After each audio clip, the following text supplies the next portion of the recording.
People often say the emergency room is the thinnest line between life and death.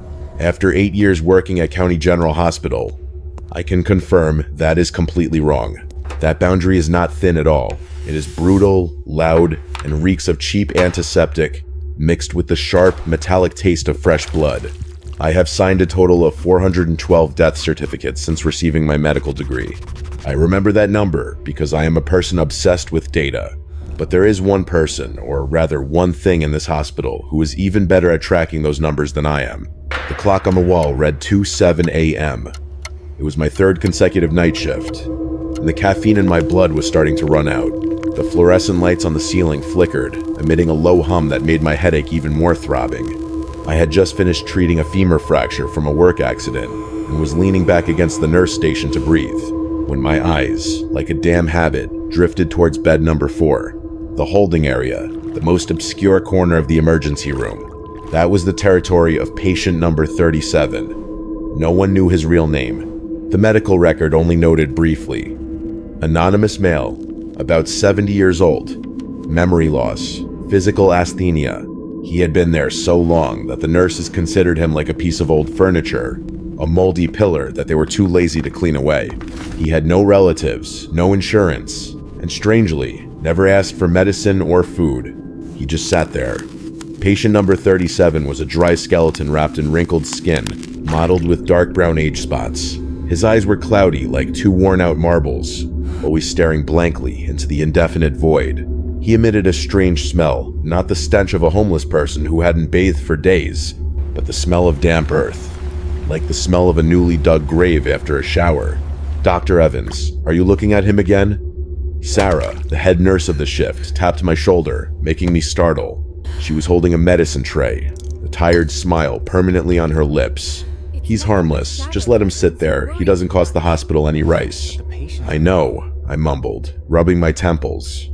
It's just, today, he looks different. Different how? Sarah raised her eyebrows.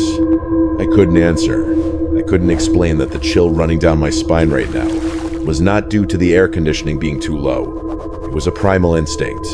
Normally, patient number 37 would sit motionless like a wax statue, but tonight, at 2:15 a.m., I saw his thin, gaunt fingers like dry twigs begin to move. He was tapping lightly on the metal bed rail. Click, click, click. A tiny sound drowned out between the beeping monitors and hurried footsteps, but my ears caught it clearly. 3 steady taps, stop, then repeat. I swallowed hard, feeling my throat dry. I intended to step forward to check if he was having a seizure or not, when suddenly, he turned his head. For the first time in 3 years I worked this night shift, patient number 37 looked straight at me. His cracked lips curled up, forming a twisted smile, revealing a black gum line with no teeth left. And then he started humming, a deep, wordless melody, sounding like wind moaning through a broken window crack. That was also when the ambulance siren screamed, tearing apart the silent night outside. The double doors of the emergency room burst open, slamming against the wall with a deafening crash. The paramedic team pushed the stretcher, running like flying into trauma room 1, wheels screeching on the shiny linoleum floor. Male, 24 years old, high-speed motorcycle crash. A paramedic shouted, his uniform soaked in blood. Weak pulse, blood pressure dropping, right pneumothorax. I threw myself into the familiar routine, pushed adrenaline, intubated, chest compressions. The sound of ribs crunching under my palm is a sensation that you never truly get used to, even if you've done it hundreds of times. Blood from the open wound on the young man's forehead dripped onto the floor, forming sticky, dark red pools under my shoes. Throughout that chaotic process, shouting orders, hissing ventilators, clashing metal, I still heard it, the humming of patient number 37. It seeped through the thin walls, a mournful melody, steady like the beat of a dying heart. Prepare to shock. Clear, I ordered, applying the 2 paddles to the patient's chest. Shock. The young man's body jerked up. The monitor remained just an indifferent flat line. Charged at 200 joules. And then, suddenly as it started, the humming stopped. It didn't fade away, but cut off abruptly, as if someone had just pulled the plug. At that very moment, precise to the second, the beeping alarm on the young man's monitor switched to a long sound monotonous and cold. Beep. I looked at the clock. 2:18 a.m. He was dead. And in bed number 4, patient number 37 had just finished his song. I stepped out of the trauma room, peeled off the blood-soaked latex gloves, and threw them into the medical waste bin. The sharp metallic smell still lingered in my nasal cavity. Even though I had scrubbed my hands with antiseptic soap until the skin was raw, I needed coffee, or a cigarette, or both. As I walked past the holding area to the break room, I unconsciously glanced at patient number 37. He was still sitting there, his posture unchanged, but his right hand was active again. The gaunt index finger tapped on the metal bed rail. Click. 1 finger raised. Click. 2 fingers. Click. 3 fingers. He paused, letting 3 fingers hover in the air for a few seconds, then lowered them and started the cycle again. 1, 2, 3. I stood, rooted to the spot, a cold sensation running down my spine. A crazy, irrational thought began to kindle in my mind. Tonight's shift had only started for 4 hours. First victim, the motorcycle boy just now. Second victim, Mrs. Miller in bed number 2, who just passed away at 11 p.m. due to congestive heart failure. That was 2 people. Why was he tapping 3 beats? Dr. Evans, the crackling voice from the radio on my hip, made my heart jump. Ambulance 115 is inbound. Out of hospital. Cardiac arrest. Male, 50 years old. CPR in progress en route. Prognosis very poor. I stared at the gaunt fingers of patient number 37. He was still tapping the 3rd beat, his cloudy eyes looking through me, through the wall behind my back, looking at something invisible approaching from the darkness. 15 minutes later, that cardiac arrest man was wheeled in. We tried for 30 minutes, but he never woke up. 3 dead people, 3 taps. I backed away, my back slamming hard into the nurse station. Patient number 37 stopped tapping. He slowly lowered his hand, placing it neatly on his lap, and closed his eyes as if he had just finished a tiring job.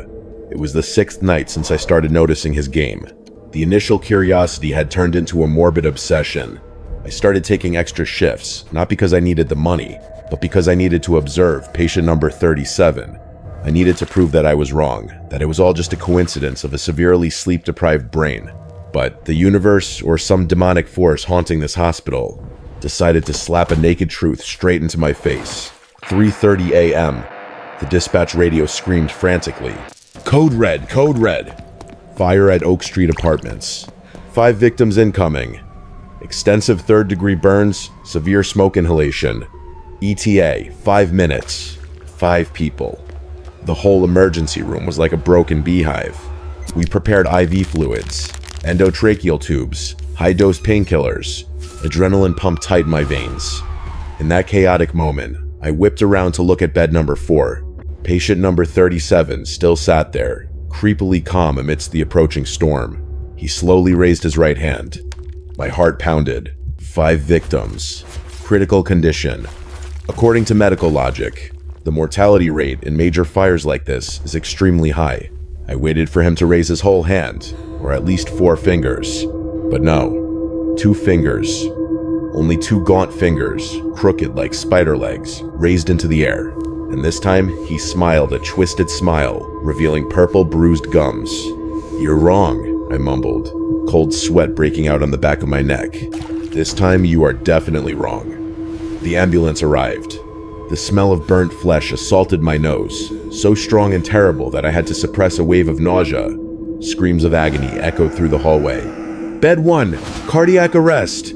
Bed 2, airway edematous, cannot intubate. Need emergency tracheostomy. 5 charred, gasping bodies. Looking at their condition, I was sure at least 4 would not survive the night. We rushed into the battle to snatch back life. I performed chest compressions on a man over 40, his chest skin peeling off under my hands. 4:15 a.m. That man died. 4:30 a.m. A 10-year-old girl stopped breathing on the operating table. 2 deaths. 3 left. A woman with 80% burns and 2 young men with severe smoke inhalation. Their vital signs were so low that the monitors constantly flashed red alerts. I prepared myself to sign 3 more death certificates. But then, a miracle. Or rather, something grotesque happened. The woman's heart rate suddenly stabilized. The blood oxygen levels of the two young men increased miraculously after airway management, even though their lungs had been almost completely destroyed before. 5 a.m. 3 survivors. Condition upgraded to serious but stable. I stood frozen in the emergency room, full of blood and ash, hand trembling holding the medical record. 5 people in, 2 dead. I turned my head to look at patient number 37. He had lowered his hand long ago, head bowed on his chest, as if sleeping. But I knew he was awake. He knew I was watching. 2 fingers. 2 deaths. Not a single bit wrong. Fear had given way to a cold anger. I couldn't stand this joke anymore. Taking advantage of the morning shift change when the hallway was empty, I walked quickly towards the holding area. The sound of my shoe soles hitting the floor sounded ear-piercing in the early morning silence. I yanked the curtain separating bed number 4, creating a dry swishing sound. Patient number 37 looked up. At this close distance, I could clearly see the devastation of time on his face.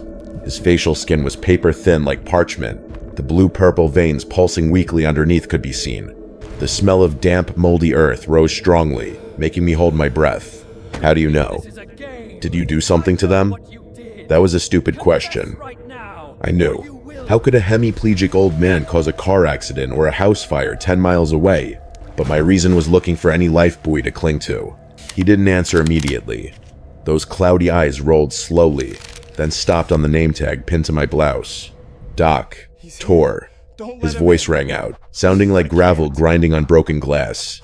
Hoarse, dry, and seemingly unused for decades. Answer me, I growled, moving closer. Why did you know 2 people died? Did you guess? Patient number 37 shook his head slightly. A slow, painful movement. The corner of his mouth twitched up, but this time it wasn't a smile. It was a look of pity. I didn't guess, he whispered, cold breath blowing into my face. I see. See what? He raised his gaunt arm, pointing a long index finger towards the empty bed opposite where the burned man who just died had lain. I see him, he whispered, eyes wide and full of terror. He always stands there, right at the foot of their bed. He is very tall, touching the ceiling, and he has no face. My spine went cold. I unconsciously whipped around to look at the foot of the empty bed. There was nothing there, only empty space and flickering lights. But when I turned back to look at patient number 37, he had bowed his face down, mouth mumbling meaningless words, body shaking violently as if having a malaria attack. And then, he looked up at me one more time. This time, his eyes were no longer looking into the void. He looked straight at my shoulder, then looked behind my back. His pupils contracted. She, he exclaimed, voice cracking with fear. She is healthy. Why is he standing behind her?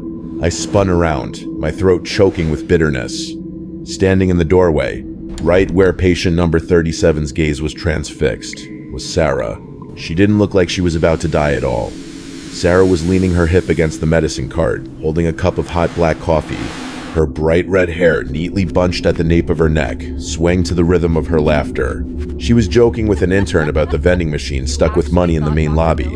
Her cheeks were rosy, full of life, completely opposite to the gray bodies just wheeled into the morgue. Dr. Evans?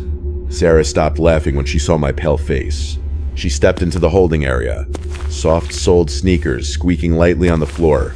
Are you okay? You look like you've just seen a ghost. I wanted to scream. Don't come near here, run, but my tongue stiffened. As soon as Sarah stepped over the yellow line dividing the bed area, patient number 37's attitude changed completely. No more cold indifference, no more steady, emotionless tapping. For the first time, I saw him cry. 2 streams of cloudy, viscous tears spilled from deep hollow sockets, flowing through the cracked grooves on his gray cheeks. His gaunt body curled up, 2 skeletal hands raised to cover his mouth, as if trying to suppress a scream. He wasn't looking at me anymore. Those eyes were glued to the space right behind Sarah, moving with her every step. What the hell? Sarah paused, shivering noticeably. She reached up to rub the back of her neck, where the fine hairs were standing up. Suddenly so cold? Is the AC broken? She didn't see him. I didn't see him either. But Sarah's physical reaction was real. Sarah, get out, I said, voice hoarse. Get out of here now. What? I need to change the IV for bed number 2. Sarah moved closer, unintentionally passing by bed number 4. Patient number 37 suddenly reached out. Not to attack, but a desperate, trembling gesture. He missed grasping her shirt hem. Sorry. His voice shattered, sobbing like a child wrongly punished. Sarah jumped back, spilling hot coffee on her hand. Hey, what are you doing? Patient number 37 shrank back into the corner of the bed, knees pulled up to his chin, eyes still staring wildly at the invisible shadow, clinging to the head nurse's back. He started repeating that phrase, faster and faster, like a prayer for the dead. Sorry, miss. Sorry, miss. He is so hungry. Sorry, miss. Crazy old man, Sarah muttered, face pale with both fear and anger. She took a tissue to wipe the coffee stain on her sleeve. I will report this. He should have been transferred to the psychiatric ward long ago. She turned her back and walked away, steps more hurried than usual, as if wanting to flee from that mad gaze.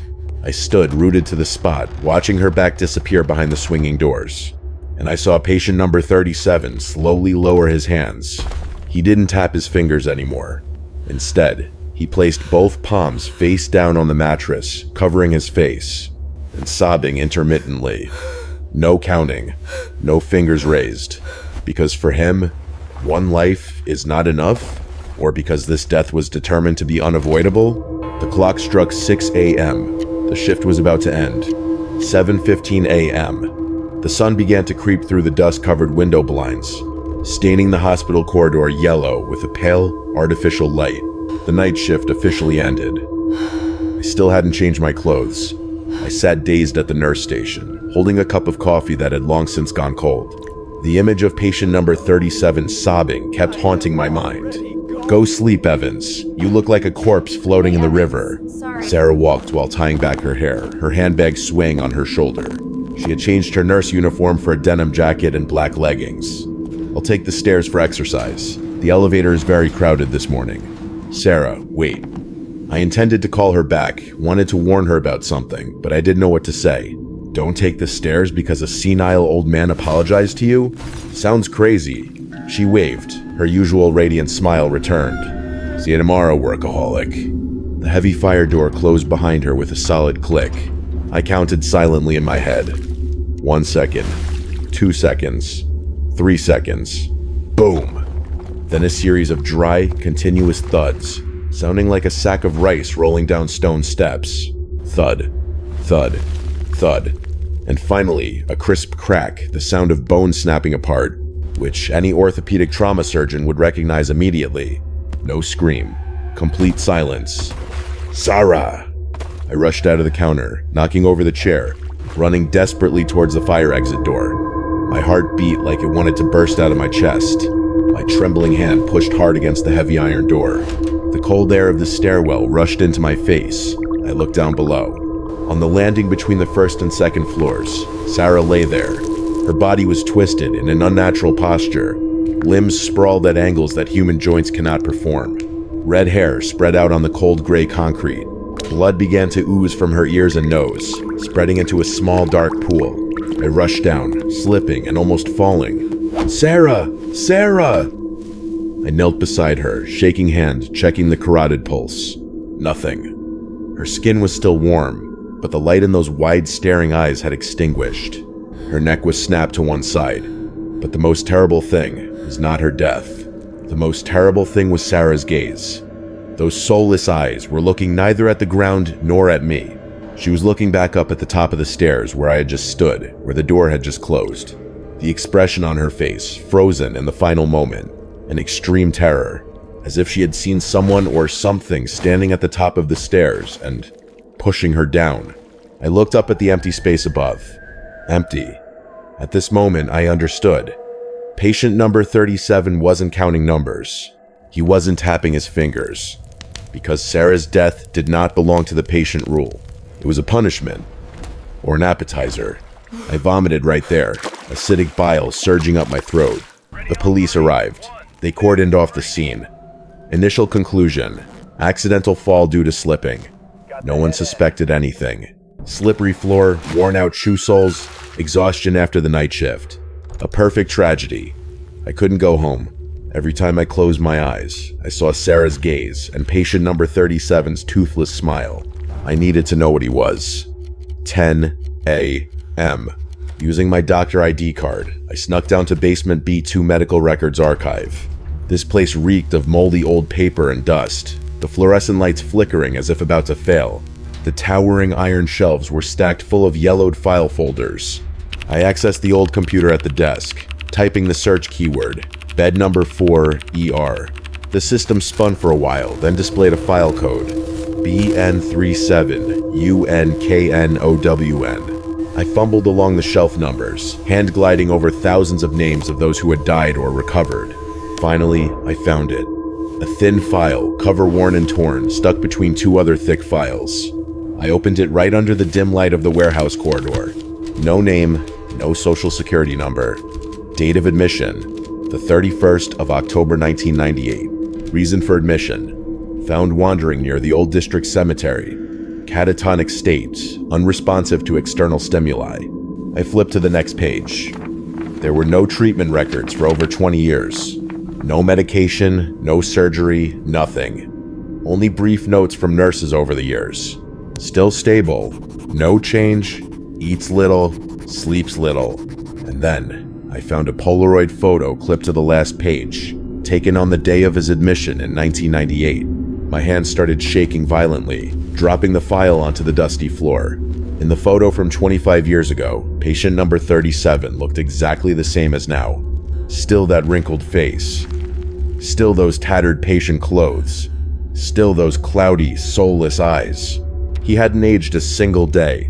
In the bottom corner of the photo, someone had hastily written a small line in red ink. The ink faded with time, but still legible. Don't let him see you. He is a cage. A cage? A cage for what? Just then, the fluorescent light above my head popped and went out. The whole basement plunged into pitch black darkness. And in that stifling silence, I heard footsteps. Thump, thump, thump. Heavy, wet footsteps, like bare feet walking on mud, approaching from the staircase at the end of the corridor. I didn't have enough courage to turn back and see what was making those wet footsteps. Primal fear took control. I threw the file behind and ran for my life towards the staircase, crashing into iron shelves in the dark, ignoring the stinging scratches on my flesh.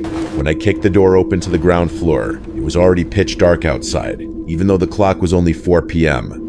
An unusually fierce summer storm was roaring, rain lashing against the hospital glass doors like handfuls of thrown gravel. Lightning slashed across the sky, illuminating the corridor with blinding, ghostly white flashes. The entire hospital's power flickered. The backup generator started with a low growl, causing the lights to turn a dim, murky orange. "Dr. Evans, help! He's swallowing his tongue!" A nurse's frantic scream echoed from the holding area. I ran to bed number 4. The scene before me made my blood run cold. Patient number 37 was convulsing violently. His back arched into an impossible arc, heels and head banging hard against the mattress.